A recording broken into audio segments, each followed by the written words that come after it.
Le Sénégal sera bientôt édifié sur sa capacité annuelle à transposer les textes communautaires. La revue annuelle de la mise en œuvre des projets et programmes a débuté ce matin à Dakar. 127 textes de réforme et 10 projets sont concernés. Les dispositions relatives à la vie socio-économique dans l'espace UEMOA, Lamine Touré. À moins de 2 mois de la fin de l'année 2022, l'Union économique et monétaire ouest-africaine et le Sénégal se consacrent à la traditionnelle revue annuelle de la politique qui régit l'espace. Une communauté géostratégique qui se consolide grâce au respect des textes relatifs à la gouvernance et à la convergence des économies des pays. Le Sénégal est un bon élève en matière de transposition des mécanismes qui organisent cette communauté de vie régionale. L'année dernière, nous étions à un taux de 76%, ce qui est un bon taux parce que ce taux-là est évalué avec tous les autres pays de l'UEMOA. Et par rapport à la moyenne, c'est un taux très appréciable. Et surtout, ce qu'il faut noter, c'est vraiment la dynamique qui est enregistrée au niveau du Sénégal dans la mise en œuvre des réformes. Un niveau de transposition qui honore le pays selon les acteurs qui pilotent ces projets et programmes.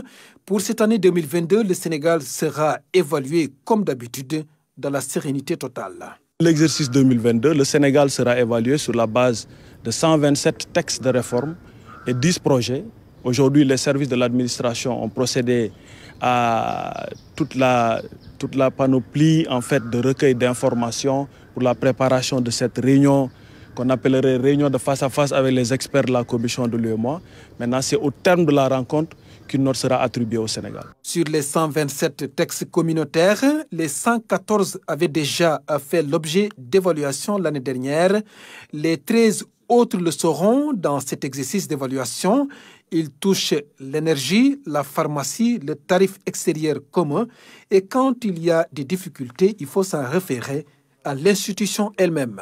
Ces difficultés de transposition, en général, sont portées à l'attention de la commission de l'UEMOA, qui n'hésite pas donc à engager des actions au niveau politique pour comprendre un peu les difficultés et surtout pour, à la limite, quand c'est nécessaire, essayer de réviser les textes afin que ces textes soient conformes aux attentes des populations. Pour y arriver, les partis impliqués dans la mise en œuvre des textes communautaires travaillent de manière permanente pour le compte des usagers de l'espace UEMOA afin de booster notamment les échanges entre pays évalués aujourd'hui à 15%.